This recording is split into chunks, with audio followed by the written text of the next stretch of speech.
시작을 했을까? 왜? 여의도가요, 극한 갈등과 대립을 계속 하니까요, 여의도 300명 국회의원들은 아무도 못 믿습니다. 다 나쁜 놈들이에요. 맨날 욕먹고, 맨날 싸우고. 왜 이렇게 싸워요? 왜 이렇게 싸워요? 요것 때문에 싸웁니다. 뭐예요, 이게? 소송거구제 때문에 이렇게 싸웁니다. 소송거구제는 왜 싸우지? 소송거구제는요, 지지자들이 싸웁니다. 자, 우리 지역에 10만 명이 투표를 했어요. 10만 명이 투표했는데, 한 사람은 5만 1표를 받았어요. 한 사람은 49,999표를 받았어요. 딱 2표 차이입니다. 한 표 차이는 안 나요. 10만 1표라고 하죠. 10만 1표. 한 사람은 5만 1표를 받았고, 한 사람은 5만 표를 받았습니다. 누가 당선이죠? 5만 1표 받아서 한 표째 때문에 당선이 됩니다. 실질적으로 그렇게 3표 때문에 당선된 사람이 있었어요. 3표 때문에 떨어진 사람, 문학진 의원, 딱 3표 때문에 떨어집니다. 그 별명이 문세표예요. 3표 때문에 떨어졌다고. 1년 동안에요, 어린 빠져갖고요, 살지 못합니다. 근데 그분은 그렇지만, 자, 내가 찍어서 5만 표를 찍어서 떨어졌는데, 미치고 팔짝 뛰어오르시죠. 부산간 그런 일이 비일비재합니다. 46%, 47% 갖고 떨어져요. 해운대 윤준호 47%, 6% 갖고 떨어집니다. 본인도 미칠 지경이지만 그 사람을 찍었던 46%는요, 그때부터 욕하기 시작합니다. 이게 뭐 내가 찍지도 않았는데. 지금 윤석열 표 받은 거는요, 전체 국민 대비하게 되면 40%가 채 안 돼요.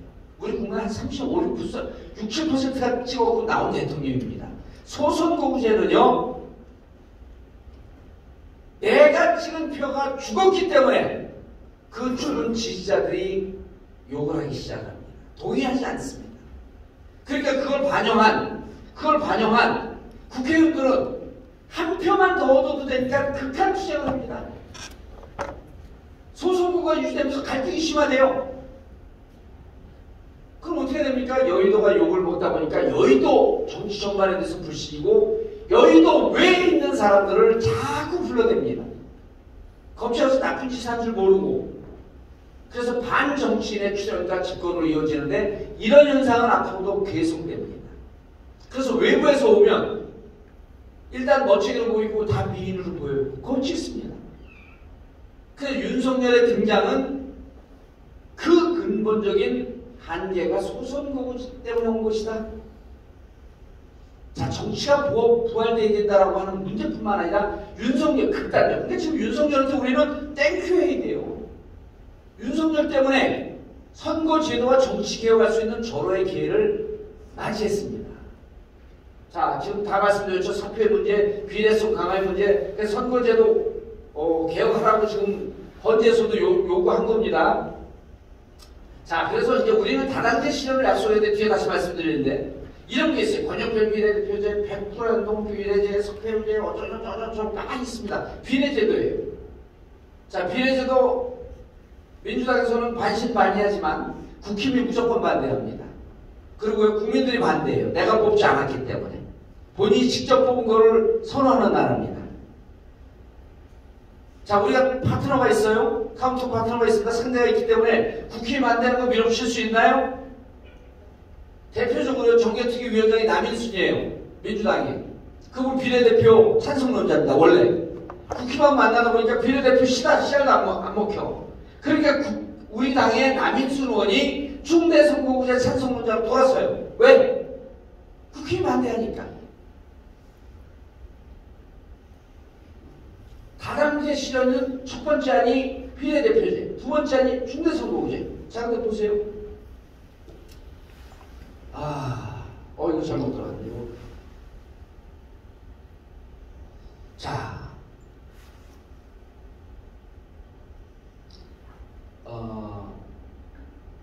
민주당이요.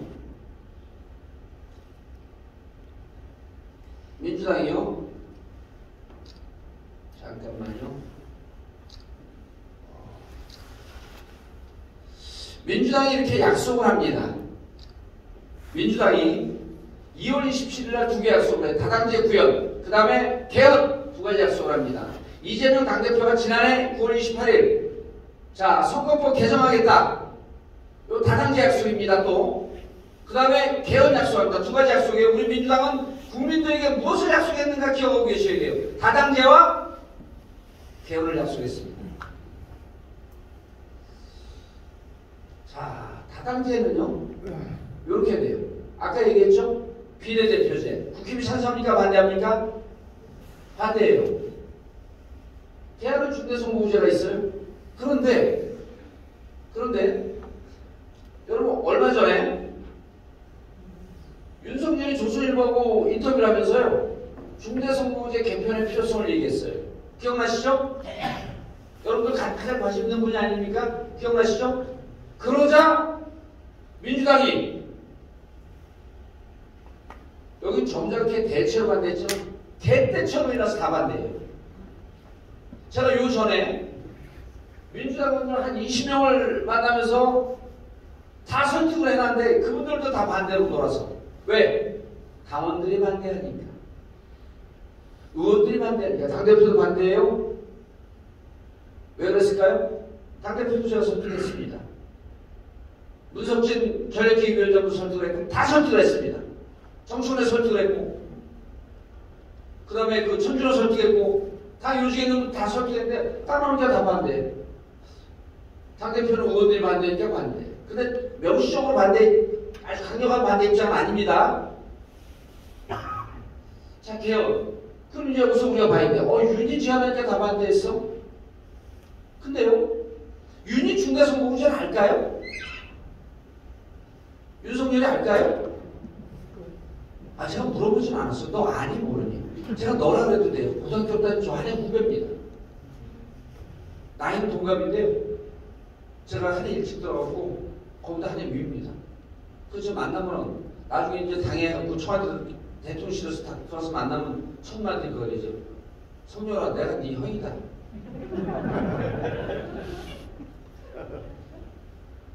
여러분 이거 보세요. 여러분 여기 그 주위에 산 있고 산불 일어나니까 이런 말이 있죠. 잔불 내서 산불 막는다는 표현 아시죠? 산불이 이렇게 오게 되면 그 앞에 불을 놓잖아요. 산불이 더 못 번지게. 잔불 내서 산불 막는다. 저게 무슨 내용일까? 윤석열 인터뷰 원문을 보면 중대선거구제 내용이 없습니다. 이상하죠? 없는 게 왜 기사로 나왔지?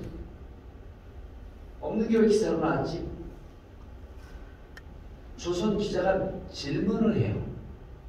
중대선거구제에 대해서 어떤 입장입니까? 내가 뭐 공약 그렇게 했으니까 해야죠. 근데 기사는 어떻게 나오는 줄 아세요?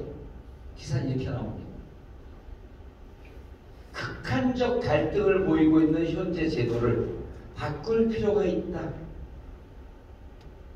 용산 대통령실에서 또 기사가 나옵니다. 볼멘 소리 이렇게 해요. 하지도 않은 인터뷰 내용들이 나왔다. 그게 요겁니다. 근데 조선은 왜 중대선거구제를 해서 민주당이 개떼처럼 일어나서 반대하게끔 만들었을까요? 잠시만요. 네, 존경합니다. 예, 감사합니다. 안재민 대통령. 예, 감사합니다. 우리 드시고. 예.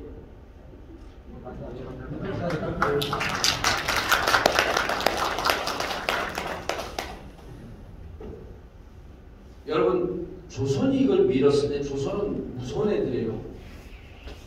중대선거구제를 하면 혹시 국힘이 분열된다고 생각하진 않았을까? 좀 이상한 생각이 들지 않아요? 중대선거구제를 하면 국힘이 분열된다는 생각을 하지 않았을까? 그래서 이 주제를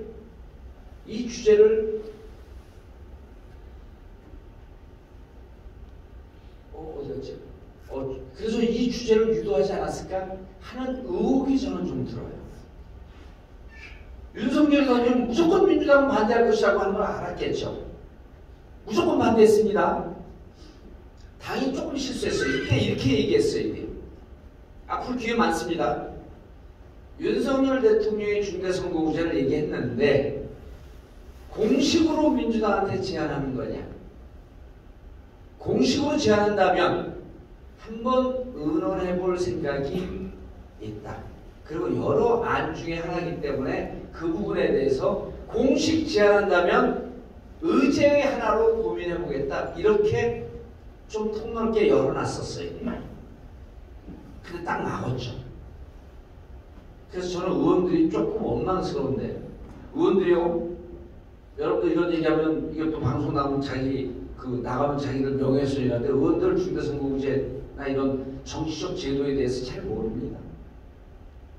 제가 제일 잘 알아요. 왜 그러냐면 저는 이 박사들하고요, 몇 개월 동안 토론하면서 여기에서 나오는 문제점들을 다 정리했습니다. 자, 민주당이 다당제, 정리합니다. 다당제 약속을 했는데 비례대표제는 국힘이 반대해.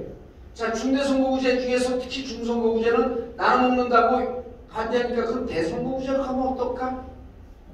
이거 여론아이 들 거 아니에요? 다당제 해야 되니까. 자, 개헌 아직도 아무도 얘기를 못 하고 얼마 전에 이재명 대표가 개헌까지 함께 의논하자 이렇게 한번 잽을 딱 날렸습니다. 이게 우리의 과제예요. 다당제를 어떻게 할 것이냐, 개헌을 어떻게 할 것이냐. 자, 정치개혁 특위가 4월 30일 날 종료가 됩니다. 그럼 선거구제 개편 못하나요? 자, 이거 조금 복잡한 얘기니까요. 다음에 원내대표 나가는 의원들 중에서 선거구제 개편에 대해서 찬성하는 의원이 있다고 한다면, 지금 누가 준비하고 있냐면 이현우 의원 준비하고 있고요. 그 다음에 박강원 의원 준비하고 있고요. 전해철 의원 준비한다고 하고요. 언론 나온 겁니다. 그 다음에 홍익표 의원 준비한다고 하는데, 이 중에 전해철, 홍익표 제가 다 토론을 해본 분들입니다. 다 찬성론자들이에요. 중대선거구제, 선거구제 개헌은 당대표 손에서 원내대표 손으로 넘어갑니다. 원내대표 손으로 넘어갑니다. 당대표는 이 부분에 대해서 큰 부담이 없어요. 당대표는 개헌 문제만 의논하면 됩니다. 자, 그러면은 새로 들어오는 원내대표가 선거구제 개편에 대해서 찬성적 입장을 갖고 있으면 길이 열려있을까요? 닫혀있을까요? 열려있습니다.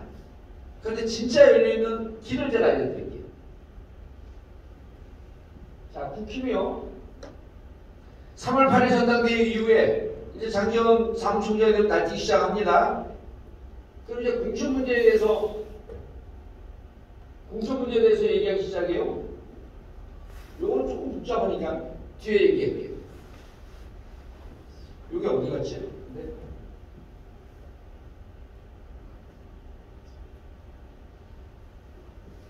중요한 게 쓰러졌네.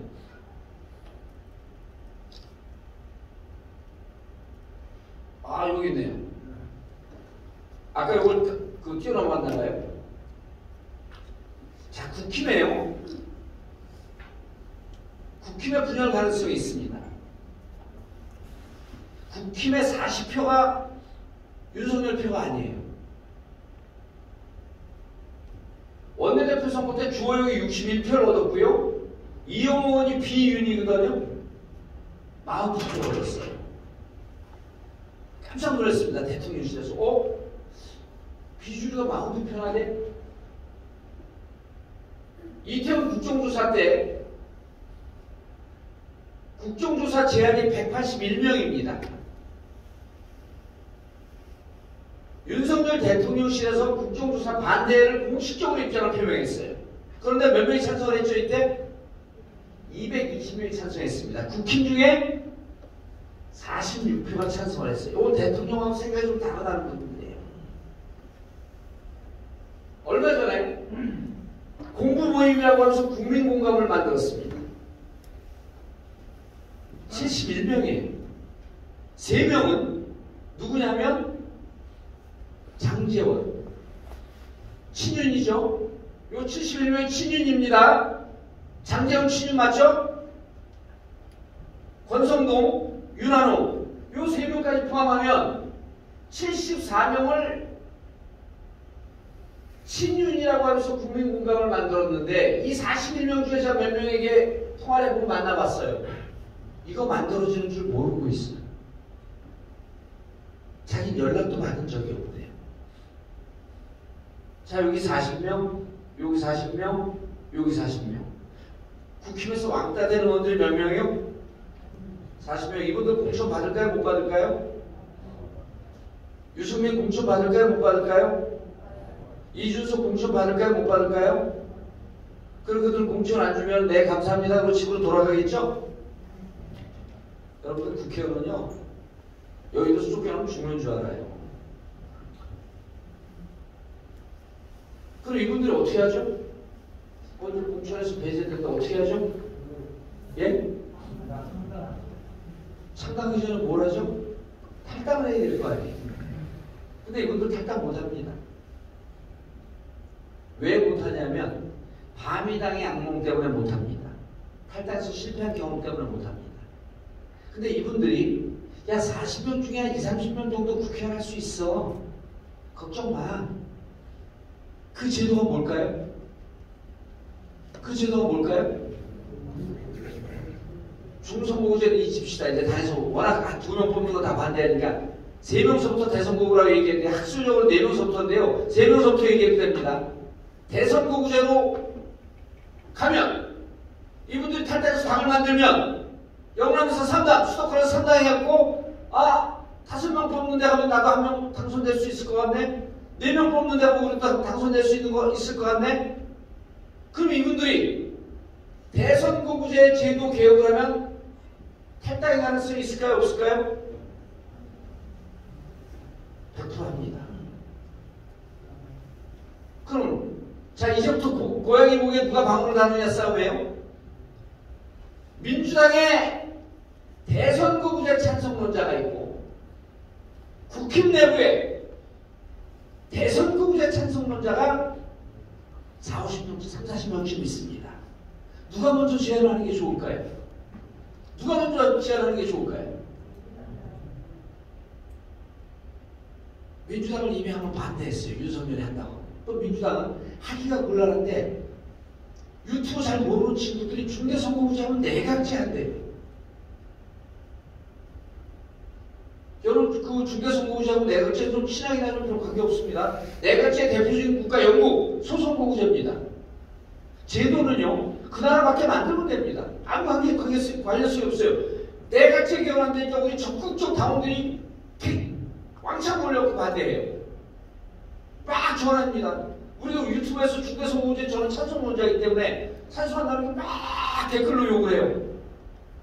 제가 이번에 풋다고 좀 났는데 딱 입을 다물었습니다. 아직은 칼을 뽑아서 진검승부를 해야 할 시점이 아니다. 자, 민주당이 던지면 그분이 당원들로부터 집단적으로 인신에 닿으면서 집단적으로 다그리부터 문매를 맞습니다. 그런데 만약에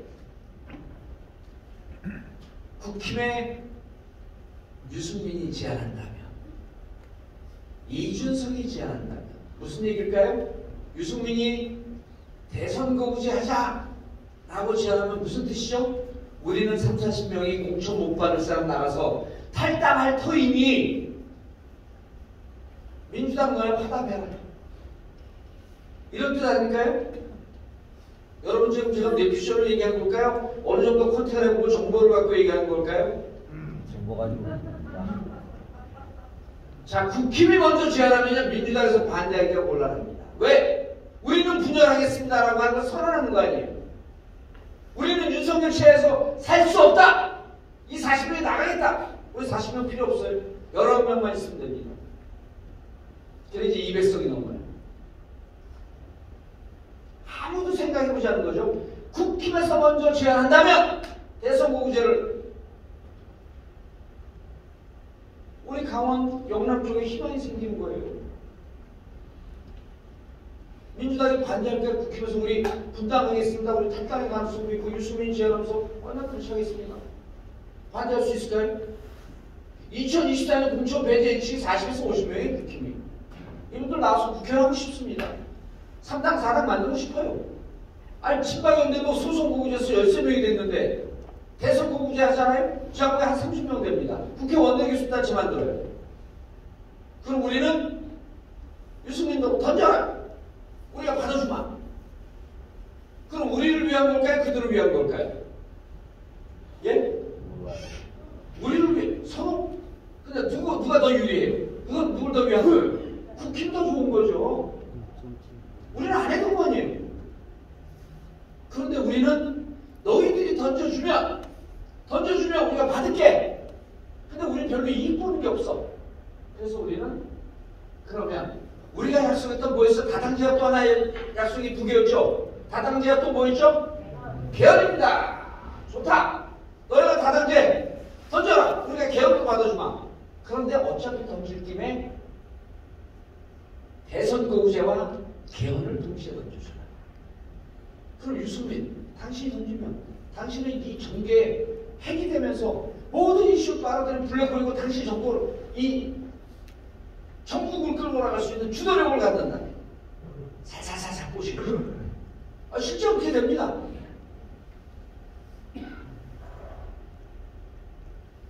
다 약속했어요. 자, 그럼 우리는 헌법 개정하자. 여러분, 헌법 개정과 대선 거구제 개헌은 동전의 양면이고 일란성 쌍둥이입니다. 자, 국회 3분의 2 이상 찬성. 그래서 저는 이번에 선거구제 개편과 개헌을 같이 하자는 거예요. 2024년 총선 이후에요. 어떻게 손을 잡아도 200석 안 됩니다. 근데 지금 우리가 169석, 181석 만들었잖아요. 국정조사 때 19석, 20석만 오면 개헌할 수 있습니다. 3분의 2 이상 찬성. 그리고 내년 4월 10일 국회의원 선거 때 개헌 국민 투표를 같이 하자. 자, 이제 여기서부터 폭탄이 터집니다. 개헌을 왜 하죠? 개헌 왜 합니까? 지금 제도 바꿔야 돼요. 제도 바꿔야 되는 필요성 때문에 개헌하지 않습니다. 저는 그것도 중요하지만 진짜 개헌의 중요한 내용은 여기 있어요.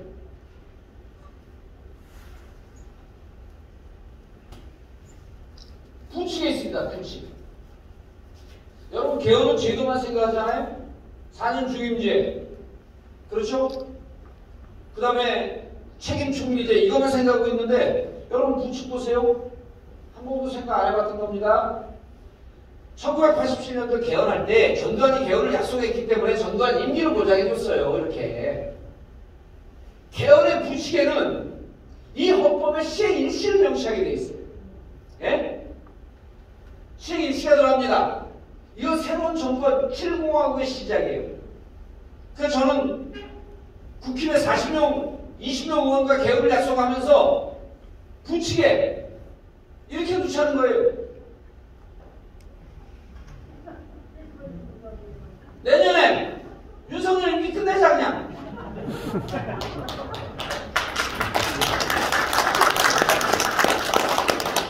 여러분, 이거 국힘 의원들이 찬성 안 할 것 같죠? 근데 공천권 배제되잖아요? 가문의 원수가 돼요.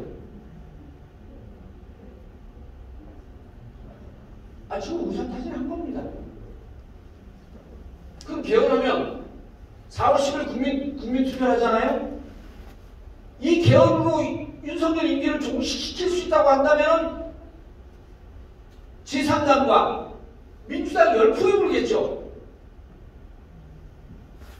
그래서 저는 4월 10일 날 개헌하고 그 6개월 뒤에 대통령 선거하자.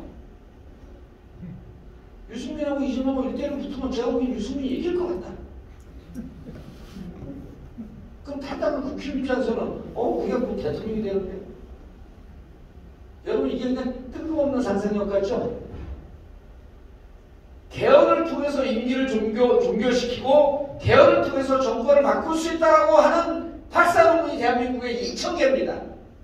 그걸 찾아보고 내린 결론이에요.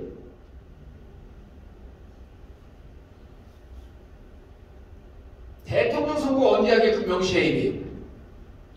최초의 대통령 선거는 어쩌고저쩌고 했고 결국 4월 10일 날 선거 개헌을 하면 6개월 이내에 대통령 선거하고 3개월 이내에 하고 바로 3개월 이내에 임기가 시작됩니다.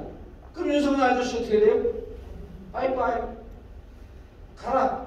감옥으로. 개헌은요, 다시 정리합니다. 조금 복잡하긴 한데, 개헌은 선거구제 개편과 일란성 쌍둥이입니다. 왜?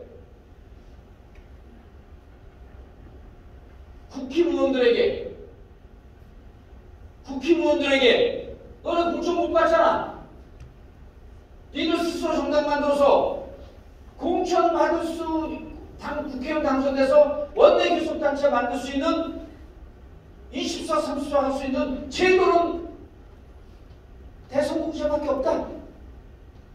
근데 우리는 이미 한번 반대했고 다른들이 뭐라 그러니 너희들이 던지는 순간 우리 부당하겠다라고 하는 메시지니 우리 민주당은 반대할 수가 없다. 던져라. 그 대신 던지는데 이것과 개헌과 함께 하자. 그럼 니들 스스로 윤석열 임기 끝내겠다고. 그럼 니네는 사인주의자만 얘기하라. 부칙은 우리가 얘기할게. 여러분도 안 될 것 같죠? 이거요. 제가 이 논리로 민주당 의원들 20년 설득했다니까요. 국힘의원들이요. 몇 명 숫자 얘기하는데 설득했다니까요. 요분들. 본인들이 국회의원 될 수 있으면 국회의원들은요. 승도 바꿔요. 자, 삼봉 정도전의 후손 26세 선 정봉주 아니에요? 너 국회의원 시켜줄게. 이봉주를 바꿀래? 그럼 마라톤 못해도 이봉주로 할게요 그냥. 그렇게 절대절명의 과제가 있는데 이제 3월 8일 전당대회 이후에 4월 30일 날 정개특위 임기 종료되고 그쪽에서 칼바람이 불기 시작합니다. 그래서 제가 이제 홍익표 의원이 가장 필요하다. 홍익표 의원하고 통하면서 이렇게 얘기를 했어요. 만나고 이렇게 얘기했습니다. 제도를 9월이나 10월쯤 바꾸재. 선거구제 개편을. 그렇게 일찍 바꾸지 않아도 된다. 내년 2월쯤 바꾸세요. 왜? 내년 선거는 국회의원 선거도 중요하지만 개헌 국민투표가 더 중요합니다. 국회의원 선거는요. 개헌 나오게 되면 다 좋습니다. 너희도 국회의원 될 수 있어. 그러면서 이제 우리는 부칙조항의 임기 종료를 넣자 이렇게. 2024년 9월 10일부터 시작한다고 9월 10일부터 대통령 선거 뽑히는 거예요. 그래서 이제 촛불하는 분들이 9월을 이렇게 외칠 겁니다. 선거구제 정치개혁과 개헌은 똑같기 때문에 개헌으로 이 네 글자는 뭘까요? 그러니까 당에서 저더러 얘기한다지 말라는 거예요. 개헌으로 임기 단축. 개헌으로 임기 단축. 누구를? 여러분들이 알아서 하세요. 저 혼자만의 상상이나 주장이 아니고 아까 그랬죠. 2,000개 이상의 논문으로 이미 사회제도가 문제가 있을 때 개헌이 필요할 때 특히 부칙조항으로 임기 종료와 새로운 공화국을 출범시킬 수 있는 제도적 장치가 있다라고 이렇게 명시하고 있는 겁니다. 부칙은 무조건 쓰게 되어 있어요. 언제부터 시작하는지 나와야 될 거 아닙니까? 여러분, 근데 이재명 대표가 대선 때 이런 공약을 해요. 2020년에 지방선거와 함께 개헌 국민투표를 같이 하자. 그러면서 내가 대통령이 되면 대통령 임기를 1년 단축하겠다. 기억나시죠? 1년 단축하든 3년 단축하든 그거 누가 결정합니까? 국민이 결정합니다. 촛불100만 나오면요. 민주당 의원들도요. 개헌으로 임기 단축 이거 외칠 수밖에 없어요. 개헌하자. 왜? 국힘에 20명 이상이 찬성을 하는데. 그래서 선거구제 개편을 중대선거구제를 반대하는 사람들은 그 제도만 보고 있는 겁니다. 두 번째 뭘 못 봤냐면 국힘에서 이것을 찬성할 수 있는 사람들이 있을 수 있다. 이걸 못 본 거예요. 이걸 못 본 거예요. 그러니까 반대만 하는 거죠. 그 다음에 마지막에 선거구제 개편 이들이 나오면서 우리는 너희들에게 떡을 줬어. 너희들도 우리에게 떡을 줘라고 개헌. 우리 부칙을 만들겠다. 이 세 개가 묶이는데 그럼 민주당에서 중대선거구제 혹시 혹은 대선거구제 반대하는 분들은 이렇게 이제 앞으로 얘기할 겁니다. 다시 이 이슈가 여름 이후에 등장합니다. 그때 대선 후보자 반대하는 분들은 제가 이렇게 얘기할 거예요. 그때 이제 제가 끝장 토론 시작합니다. 아, 너는 윤석열 임기 단축을 반대하네. 민주당 의원으로서 윤석열 빨리 끌어내리지 않는 걸 반대하네. 국힘으로 가세요. 선거구제 개편은 이렇게 제가 말씀드렸듯이 그냥 선거구제로 끝나는 게 아니고 개헌과 묶이면서 개헌은 특히 윤석열 정부의 임기와도 연동되어 있는 복잡하고 입체적인 제도이다. 이걸 말씀드립니다. 저는 안 믿지만요. 대한민국 무속인들이 2024년 이후에 윤석열 4주가 보인다 그러지 않습니까? 그렇죠? 그 얘기 많이 들어보셨죠? 안 들어보셨어요? 대구까지 내려오는데 좀, 구미까지 내려오는데 시간이 좀 걸리나 보네. 윤석열 4주가 안 보인다는 거는요, 그 사람이 죽는다 이런 게 아니라 정치적 사주가 안 보인다는 거일 수도 있어요. 그래서 저는 이번에 중대선거구제 반대할 때 논란을 크게 안 붙인 이유가 왜? 아직 시기가 아니고 아직 우리가 윤석열의 임기를 끝장낼 수 있다라고 하는 카드를 꺼낼 때가 아니다. 이건 연말부터 터집니다. 그래서 여러분들, 그리고 이 제도가 개혁이 되면요, 선관위는요, 이 제도를 보완하는 방안을 만드는데 일주일은 만들어요. 선수들이기 때문에 금방 만들어요. 그래서 이번에 윤석열이 조선일보의 장난으로 중대선거구제 반대에 대해서 민주당이 모두 다 일어나서 반대한 것처럼 보이지만 실질적으로 국힘의 분열, 그리고 개헌을 통한 임기 단축까지 가져올 수 있고 개헌의 제도를 만들 수 있다고 한다면 민주당 의원들, 민주당 당원들도 이제는 반대하는 분위기에서 탈피할 수 있을 것이다. 대구, 경북, 강원에 희망이 보이고 아까 김한걸 의원님 말씀하셨듯이 정치가 복원되는 그 시점이 오는데 이게 우리가 지금 169명 절호의 찬스입니다. 윤석열 반정치, 그 국힘의 분열, 국회 공천 안 주겠다고 좀 선언하고 있잖아요. 요 때가 지금 절호의 찬스다. 그래서 윤석열은 하늘이 우리에게 주신 귀한 선물이다. 마치겠습니다. 감사합니다. 자, 시간 많이 지났는데요.